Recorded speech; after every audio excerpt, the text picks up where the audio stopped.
Hello everyone, this is part 3 of the video about the basics that I was posting here online.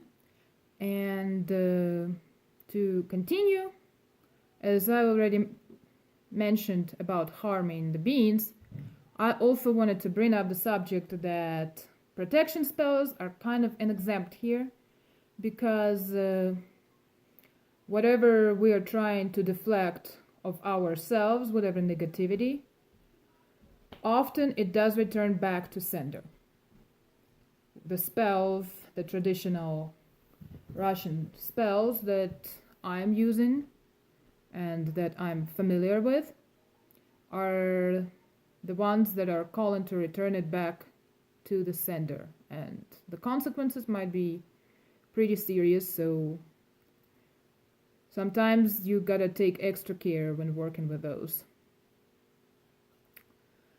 Okay, so a lot of pagans are using the concept of the world tree when working, and Slavs are no exception here. So with the world tree, let me show you closer here. And the world tree has 3 parts, which would be the top, the trunk, and the roots, the bottom. This represents the concept of the 3 Slavic worlds. The world of Prav, the world where the gods reside. In fairy tales it is also mentioned as Irium.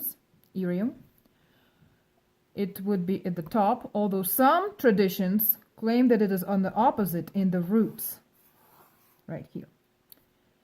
Now, this would be our world, Yav, the world of the living. And finally, this is the world of the dead, or what they call underworld. And Slavs call it Nav, right at the bottom of the tree. But again, some claim that it is at the top of the tree, kind of like it was mentioned in our previous posts, in the stars, in the Pleiades. And this we would refer to as otherworld when we are talking about Slavic worlds. So, to be honest with you, both versions have the right for existence, and this concept of the world tree could be seen not just in modern culture, but also in the ancient culture. You could see the concept of the world tree in pisankas, where the egg would usually have 3 parts, where the top world would be on the top of the egg, the middle world would be kind of more in the middle, and the bottom world would be on the bottom. So again, the ideas here vary. Some claim that world of Prav would be on the top, while Nav would be on the bottoms. Others are saying that it's just the opposite. Nav should be on the top, and Prav, the world where the gods live, would be on the bottom. And that might actually make some sense, because Irium in fairy tales would be the place where the birds fly south and where the snakes hide for the winter. And as we know, the snakes hide for the winter underground, and I'm pretty sure our ancestors noticed that too. So they thought they would be going to the world of the gods. And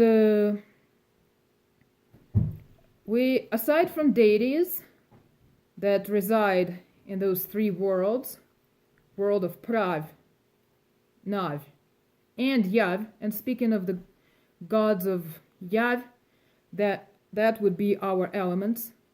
They are the deities of Yav. So the names for the elemental deities do vary from tradition to tradition. For earth, that's usually Mother Moist Earth. Everywhere, Mother Earth, Mother Moist Earth. For fire, that would be Simargl Fire God, or Fire Svarozhich, Svarozhich Fire, or Father Fire. That's another valid version. For air, that is usually Stribog, the god of the winds.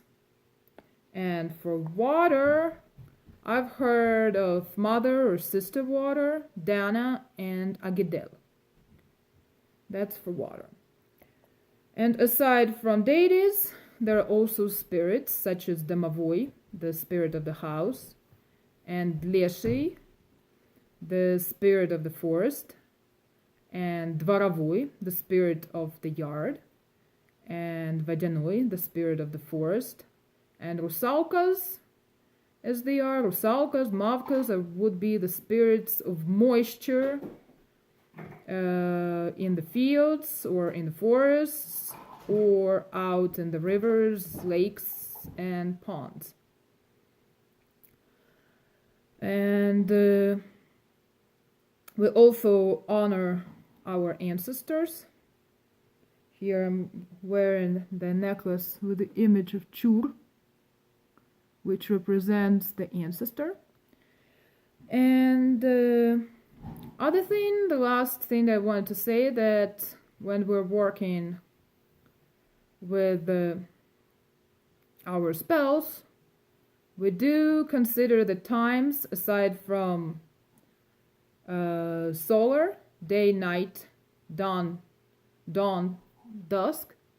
We also consider the moon phases. So the waxing moon would be good for growing something, attracting something. And full moon is good for divinations and blessings. And waning moon is usually good for banishing and riddance.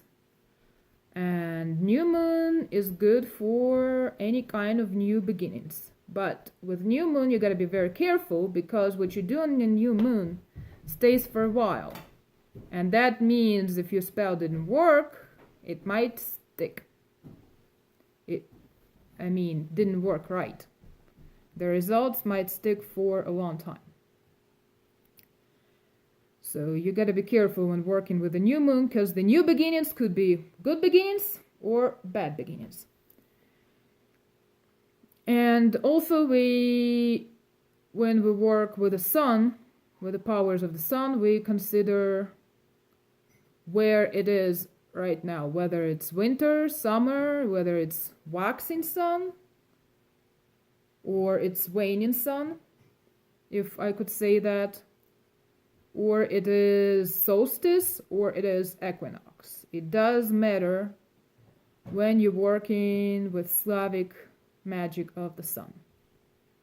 Well, I think here I finally covered most of the basics, and feel free to ask me any questions in the comments. And this is Magpie. Blessings and be well. I hope you enjoyed this video.